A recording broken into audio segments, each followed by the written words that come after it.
Have you heard Sweet Bobby, the podcast? Have you heard it? You must have heard it. Or if you haven't heard it, you've heard about it. Sweet Bobby is a podcast that came out at the very end of 2021. It has gone viral. It's big time.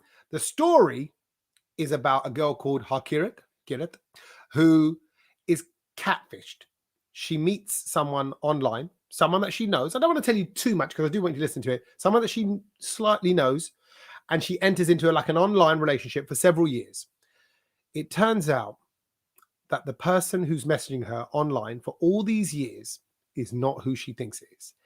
And who it is mind-blowing. Now, I won't reveal in this introduction what goes on in the podcast, but there are a load of spoilers in this chat that we're going to have with Alexi Mostrous. Alexi is the storyteller. He's the one who produced and made this story, Sweet Bobby. He did all the journalism. He did all the kind of background. He went reading into the subject. He heard all the voice notes that were traded. He spoke to Hakirat. And the series is brilliant because it kind of unravels as he's working it out. As a listener, we're working it out. Hakirat's working it out.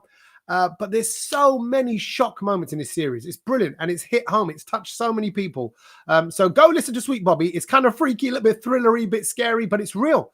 And if you're of a Punjabi background, you might connect with it a little bit more because there's other elements of our community that kind of come through it as well. So this is my chat with the maker and the narrator of Sweet Bobby, Alexi Mostrous. What a series. Alexi Mostrous, well done. Congratulations, number one, I suppose. That's how we should start. Well done on creating Sweet Bobby. Yeah, you must. Come on, look at it. You even look proud. You look like a proud Indian parent. I don't know if that's rubbing off on you. I think we never expected it to take off in the way that it did.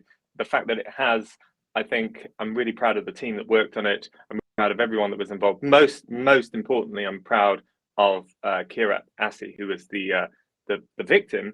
And if it's appropriate to say also the star of the podcast, I mean, it goes without saying that without her, we wouldn't have been able to tell the story. No, you're right. And talking of that now, I'm going to say this from the very top in case someone's clicked on this podcast before they've even heard Sweet Bobby. I don't know anyone, particularly anyone who's British and brown, who isn't aware of Sweet Bobby. I mentioned it on stage at a stand-up show because someone in the audience just happened to say their name was Bobby. And I went, oh, there he is, Sweet Bobby. And the whole room went, ooh, like that. It just got... Oh, my goodness. That's amazing. People.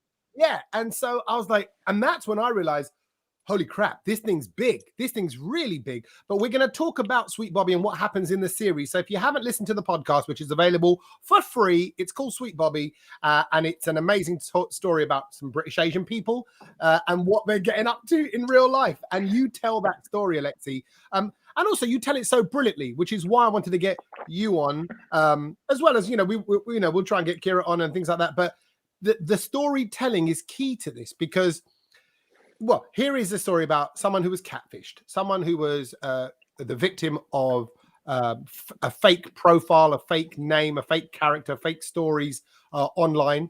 She thought she was in some kind of online relationship. Turns out she wasn't. And here comes a spoiler. So if you really haven't heard Sweet Bobby, you must listen to it. It's her cousin all along. It's her female cousin, Simran, who is stringing her along for many years. But this... just to get our head round this first, before we get into the story, well over 1 million downloads on this now, right? Where do you know where you're up to numbers wise? I haven't checked, but 2 weeks ago it was 3 million. So wow, it's real success. I think there are like 5 countries in the world that haven't downloaded at least one copy of it. Well, and those countries will be left behind in the podcast race, no doubt. Exactly. North Korea is missing out. Yeah, exactly. They've got their own versions. Sweet Kim. Sweet Kim is. Sweet Kim. That's not a bad idea, actually. What do you but seriously, when you've created something, before we get into the story of it, when you've created something that's hit home, and I know it in my own little way from maybe making a little parody video or a little comedy or a little joke that lands and it kind of goes. Sure. When you've created something, and this is what you do. You're a storyteller. You're a podcast creator. How does that feel right now?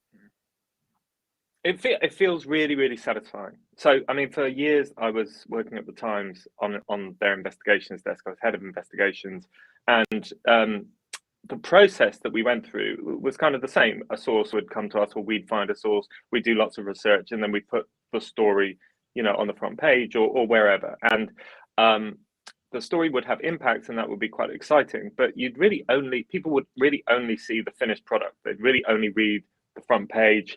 And the story itself. Whereas what's so really satisfying journalistically from this process, especially as you said, from a kind of storytelling perspective, is that you can show the process of an investigation as well. You can kind of tell it all in real time. And I think that process, I was a bit sort of concerned, I suppose, at the start, because I thought, are people really going to be interested with me having a conversation with my producer about how I'm feeling before I go and knock on the door of this catfisher's home? But actually, I think that people are interested. I think it shows them a side of journalism that maybe hasn't really been seen before. So kind of creatively, it was a very satisfying story to work on. Yeah. And I think that's a key part of it. And you're very kindly and generously saying Kieran's a star, but your reaction throughout the series, is also a key character, and I'm sure you're aware of this.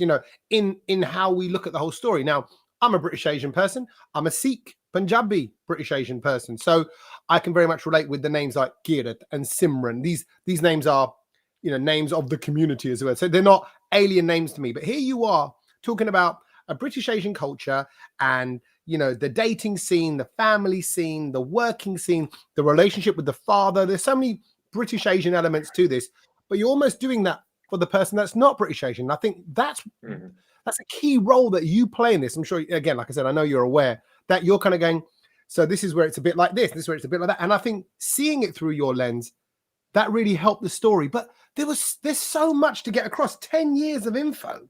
10 years of he and she said and messages and I was just thinking about all the editing. It's like blooming, like a clip of this, a clip of that from Facebook, that voice note, that message. I mean, it's a big project, wasn't it? It must have been. Yeah. I mean, it was, and you need kind of a good team around you to be able to do that effectively. So we have a great producer who's a young guy from Glasgow called Gary. He was the producer on the series, and he really, really has the kind of mind that can take, a huge quantity of clips and audio and other documentary evidence and kind of filter it down into a pattern where you can see the narrative arc kind of take shape. But I mean, the amount of source material that we had in this story was enormous, really, tens of thousands of Facebook messages and other social media messages, literally tens of thousands, I think that's accurate to say, of hours of voice notes and audio. And, that was both a good thing and a bad thing. It was a testament to how effectively Kirat managed to kind of document what happened to her. And that provided an incredibly useful kind of foundation for us to tell the story, because anytime we were referring to a particular event or a particular year, there was usually a voice message or a message sent which we could access to and kind of put ourselves in that moment. But the downside was that, we started this project pretty much in September, and the first episode was October the 18th. And so, in 6 weeks to go over all that evidence and work out what was relevant and what we could leave behind, it was a tough process, long hours, long days. And that genuinely comes across. Your surprise as things are unfolding, and you hear you say, in the episodes further down, sort of 5 or 6, that by the time episode 3 went out, we discovered this. So it's all very much in the real time element of it. And I know, again, you'll be more aware of the kinds of podcasts that are out there, but in investigative journalism ones, I've never heard anything that made you feel like this is happening right now. It's almost like a reality TV show mixed with a podcast, mixed with a bit of kind of, like you say, slightly foreign culture to a lot of the people that will be listening to it. So you don't know what you're going to create when you set off with something like that.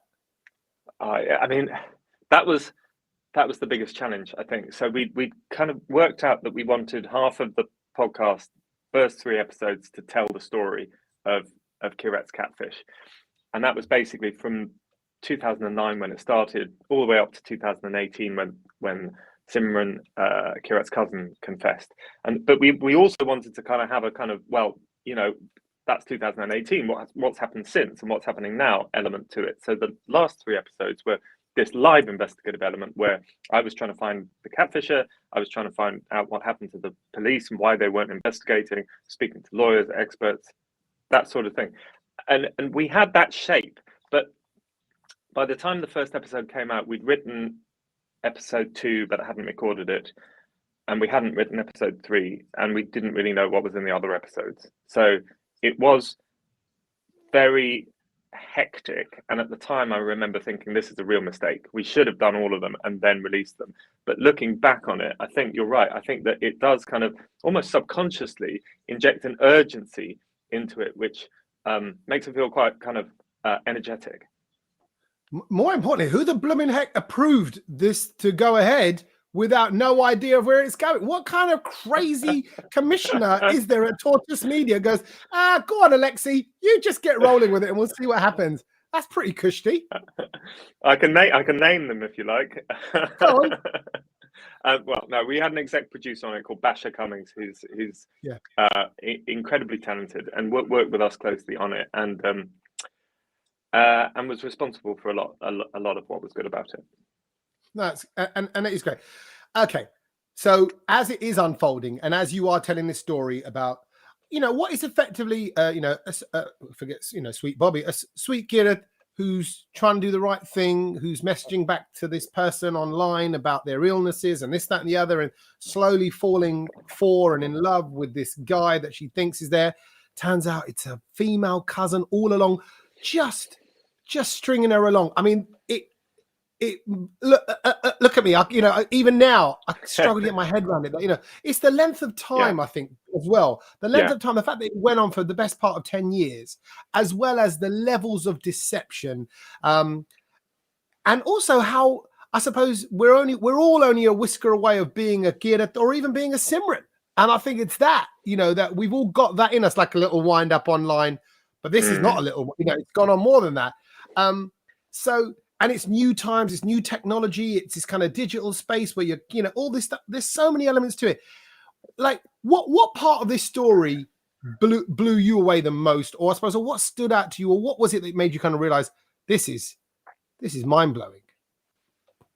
I think you touched really kind of accurately on 2 of the elements. The length of time, 10 years is a huge investment of time, not only from Kiret but from the catfisher. I mean, Simran had a full-time job at a bank.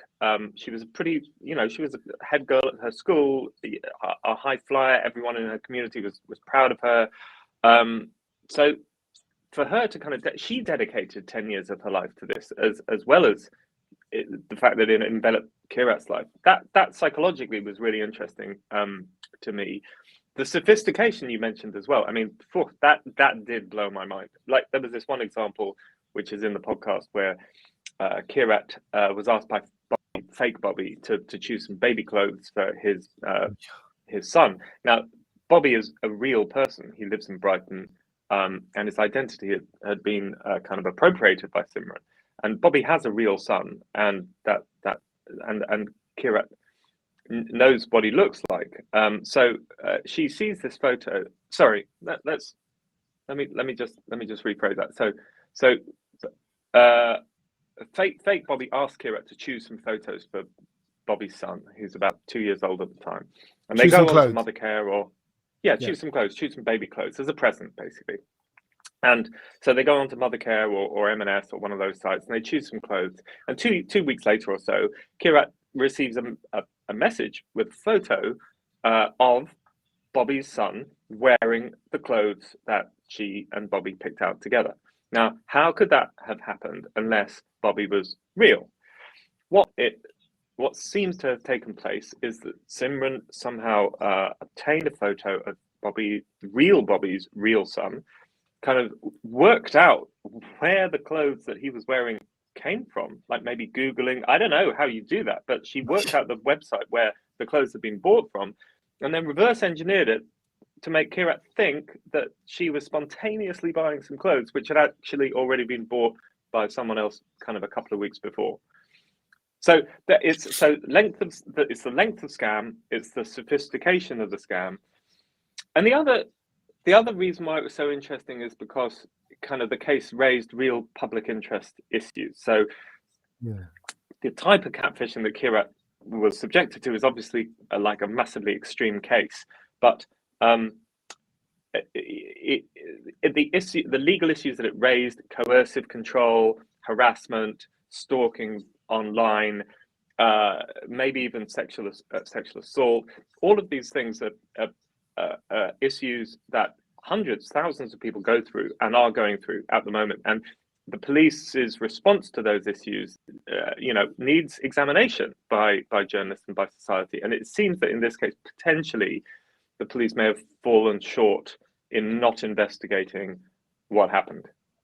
Yeah, well, definitely, and that's why I think it's raised so many questions. And I sent the podcast link on to a lawyer niece of mine, actually a young lawyer, and I said, "You've got to listen to this," because she's just started working for a certain division in the law, and I think this is all kind of very relevant. And even she said, "This is throwing up so many questions around the legality of it and coerciveness, as you raise at the very end of the series as well."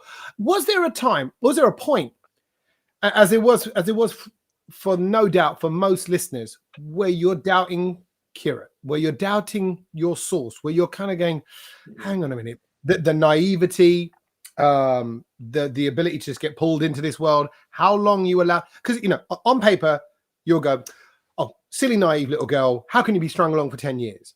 But when you hear the podcast, you go, no, it wasn't 10 years though. It was this week, and then the following week, and then the following week, and then the next month. So I get the kind of defense, but from your side, are you like, you're close to that source? Did you ever question her? I questioned her in the beginning, because I had exactly the same reaction. I was like, well, how can someone never insist on a video call, in 10 years? How can someone get into a relationship with someone that they've never met? I definitely had those questions. I think a lot of people, we had to kind of go into the podcast knowing that a lot of people would have those questions. We had to address them. And Kirat answers them to a certain extent, and whether you're sympathetic to that or not is kind of up to the listener. I'm kind of sympathetic to it. We've spoken about two reasons why. The long-term nature of the scam. This wasn't just like someone love bombing someone immediately. It was like 6 years of an online friendship, almost, even before any intimacy. So, you're not going to, your defenses are going to be down by that point, unless you're incredibly cynical. The other point is the sophistication, which we've mentioned, but also I don't think people realize that Simran, who was the perpetrator of the scam, was a real life person, a physical person in Kirat's real life, who was telling her that she had seen Bobby in New York, that she'd gone on business trips to New York and met him and given him flowers from Kirat, and Kirat trusted Simran and had no reason not to trust her. Like, imagine you with your own cousin or a close relative. Yeah, and if it's almost as if, like, unless Kirat made the decision to mistrust Simran, then the whole thing had an automatic layer of credibility to it. Because here was this person in the real world telling you that this other person that you're in an intimate relationship with does exist, that she'd seen him in the flesh. Yeah. And there's no reason to not. Like you said, it's very easy for us to now say, hindsight's a wonderful thing. And, like, oh, didn't you see that coming? But like you said, there's, from the baby clothes, from the other, the actual real relationship with Simran, but also all the other fake profiles that she created, that Simran created of. Totally. No, sorry, I forgot to mention, like 60 plus fake profiles. I mean, I have to say though, like, it's important not to go too far. I don't think that anyone could have fallen for this. I don't, some people are just naturally cynical, naturally kind of, a bit more selfish, a bit more kind of closed off, a bit more suspicious. And I do think that I do think, however, that it could happen to many more people than you might think. Yeah. Are you familiar with the phrase "ho" in Punjabi? Ho. Like it's basically like no, No. it's a Punjabi phrase for like oh my god, like Oh my ho, God. like that happened, right? There are so many ho moments. So I was just thinking of that. Because I was thinking in my mind, and then when Hakira is actually out and by freak coincidence meets Yeah. the real Bobby in that Brighton nightclub. And I'm Yeah. like, so you go, oh my God, so there's so many these, and then she goes up to him and she's like, hey, and he's like, what's up? Like, sort of Yeah. vaguely knows her, and I'm like, like if you were making this up as a fictional story, you would put that in for that tension jeopardy moment, and Totally. there I mean, it's crazy to think if she had met Bobby at that nightclub like 4 hours before, rather than 2 o'clock in the morning, but at 7 o'clock in the evening when both of them were, when it was less noisy, when Bobby was less drunk, maybe the next 10 years of Kira's life could have been totally different. Yeah. Oh God. And that's the sad part of it. I think someone's life was kind of on hold for it for all that time. But let me ask you about Simran then. So now the podcast is out there, and effectively people have come to the conclusion. Okay, Simran. Sorry, that's the other thing. Let's talk about this firstly. Gidda Sure. has split audiences to some extent. I think most people are in favor and support of her, but some people are saying, naive, silly, shouldn't have done that. Yeah. But that's also. I mean, there's nothing wrong with that. I also think there's that's what makes a story great. So, the characters that are likable or not likable, something that's believable or not believable. And is that fair then? Do you feel like that's a fair reaction for audiences to have to kind of be not sure as to where they stand with Gidda? Or would you want people to kind of go, no, come on, this is our victim here? No, I think people are allowed to think what they want. I do think though that from my perspective, I think that the majority, probably the vast majority of comments have been positive towards Simran, towards Kirat, and I think that that's a reflection of the fact that you do start off thinking, how could this be possible? The only way that this could be possible were if she were naive, gullible, all that stuff. But the more you listen to the podcast, for all the reasons we've spoken about, I think most people do end up in a place where they say, Kirat, you can hear the fact that she's intelligent, likable, switched on. She's not a moron. She's not necessarily gullible. You can hear all of that through her. You can also understand some of the sophistication and the slow burn nature. So by the end of it, I think most people were kind of like, oh my God, I can see this, what you went through, and I understand it. But of course, questions remain. And those questions are legitimate. You've got to kind of front up those questions rather than trying to kind of brush them under the carpet. No. And what about Simran now? Surely, I mean, is there talk of a follow-up series because surely there's the demand for this and the desire of it. So I would want to know what now with Simran. It's like, what does it can't just end there, that this person who's done this. Yeah. And as we now know, there are some serious legal implications to what she's done because it's about coerciveness. What now? Is what I'm saying. Yeah. The Kirat is currently speaking to police officers who are kind of looking into the original decision of Hounslow Police not to investigate what happened to her, and if that process ends up positively for Kirat, then it may be that Hounslow Police reopens the case, and that would mean that they potentially would interview Simran and potentially even ask the CPS for permission to bring charges against her. Now that is all hypothetical and it's a long way down the road.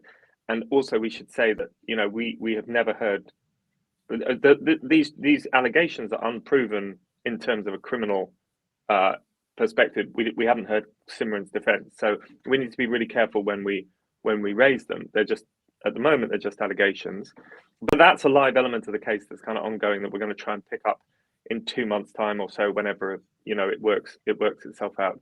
In terms of Simran herself, I mean, I really want to speak to her. And I really want to hear from her about what happened. I You am still haven't? almost You still convinced. haven't? You still haven't heard No, anything? no, no, no. We haven't. We haven't. But I mean, we got to be really careful because we have a duty of care towards her, Hmm. and we cannot harass her. We cannot constantly ask her for interviews if she said no. If she said no, so we asked her through her lawyers, and her lawyers sent us a kind of 2-paragraph response. I went round to her house and posted a letter through the door and got no reply. I might I might write to her again and say, look, now the podcast has come out, we really want to hear your side of things. But I've got to be quite careful that I'm not badgering her in any way because I don't know anything about her background or her motivation or her mental health. I don't know anything about her. I've got to be really careful with how we treat her because this podcast has blown up and a lot of people are angry at her, and I'm a little bit concerned that I hope that whatever she's done, she's getting the right care and support, because this isn't a witch hunt. Well, you kind of touched on something that I was going to come to as well with the dad, because the dad's reaction, the dad, Kirat's dad's reaction, obviously, who is Simran's uncle as well, right? So they're all related. Or are they very close? Yeah, they're very close. I mean, he knows the family. Yeah, he knows the family. I don't think that they're not first cousins or anything No. like that. They know each other's families. So right. Yeah, but again, sorry, I'm saying it like that because like the uncle, because again, as you, and I know you know this now, in Punjabi culture, it's like if you're very close families, then you call them uncle, you call them brother, you call them cousin, you call them sister, that kind of thing. So I think in the kind of working operative sense, he's an uncle to which is why I think he says, look, I'm sad for Simran. And he says that. And it gets that reaction. You feel like I'm in the room and everyone's gone, everyone's done it. What? Again? Like, what? And you hear Kieran say, Dad, why do you feel sorry for her? Yeah. And I wonder whether you had the same reaction as well, because I kind of get where he's coming from. He's coming from, well, God, how did you feel when he dropped that and he said, the father of Kirat, who's been the victim of this 10-year catfish, has just said he feels sorry for the perpetrator. What? It was a very difficult conversation. And the reason why we wanted to have it is because obviously Kirat is very close to her dad, and she wanted him to understand what had happened to her. But also, it wasn't me making this assumption here, it was Kirat telling me that her dad's reaction was emblematic of some elements of the wider community too. So it was kind of important on a double level for me to understand what he thought, and I think for him to raise the idea that he's sympathetic towards Simran, it maybe kind of touches on that his concern that this case doesn't kind of blow up his family standing within the wider community. He doesn't want. He didn't seem to want the kind of the controversy and the potential scandal, for want of a better word, that would come if he kind of came down really heavily on one side of the case or another. I don't know if he actually does feel sorry for Simran. I don't know if I feel sorry for Simran. I mean, I think that, she was 17 when this started, and that's very young, but she was kind of 27 when it ended, and that's not young. You've got to take responsibility for your actions at that point. Plus, she had multiple chances to stop doing it.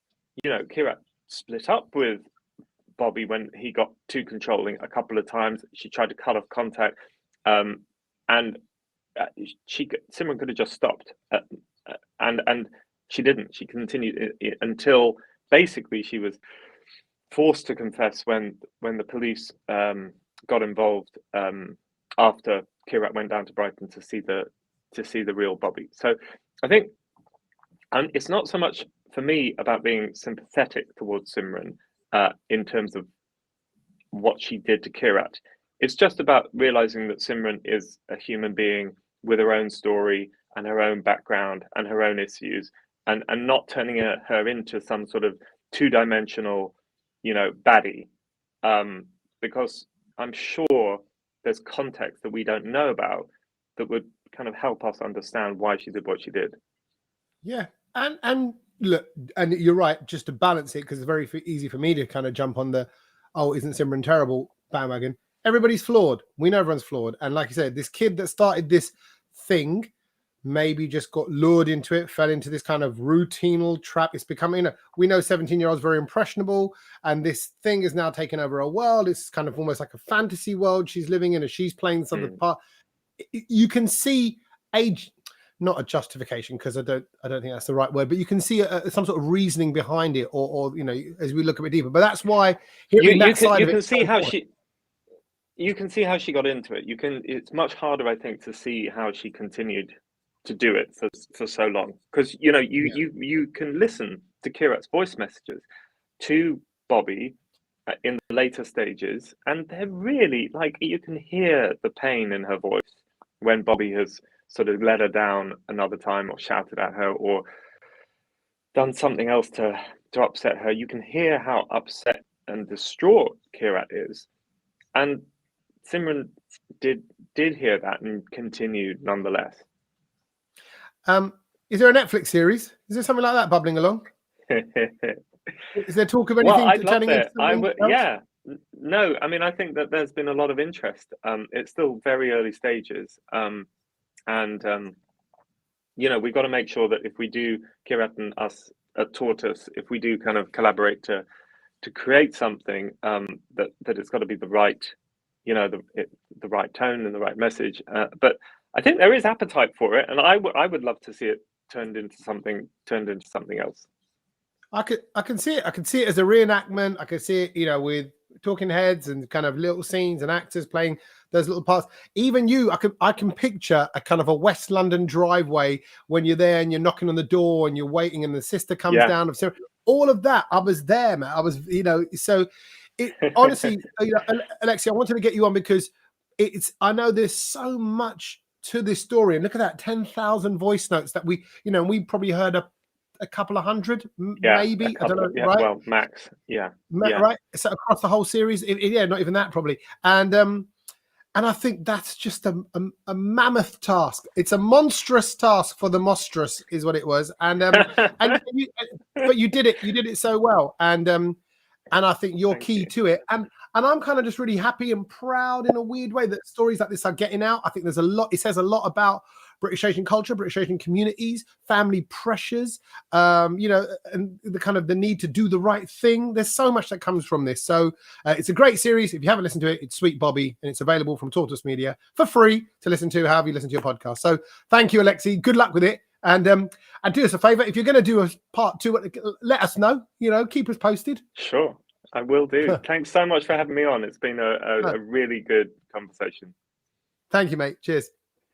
I heard, genuinely, this is just as a fact, I heard that if you hit subscribe to this podcast now, if you have subscribed on Apple or on Spotify or on JioSaavn or wherever you are listening right now, if you are subscribing and getting that on a regular, which means you get the little notification when the new episode comes out, fact, this is a fact. Don't tell no one else's. If you hit subscribe, you can eat as many jalebis as you want and you will never put on weight. I know. I don't understand the logic. It makes no sense to me. I mean, how's a podcast relate to the DNA way in which your body breaks down jalebi sugar stuff running through your... I don't understand, but what I do know, it's a little cheat to life. So if you like jalebis, then you should hit subscribe to this podcast. Oh, and follow us on social media too. We're on Instagram, Facebook, and Twitter. Follow us, eat jalebis, be happy.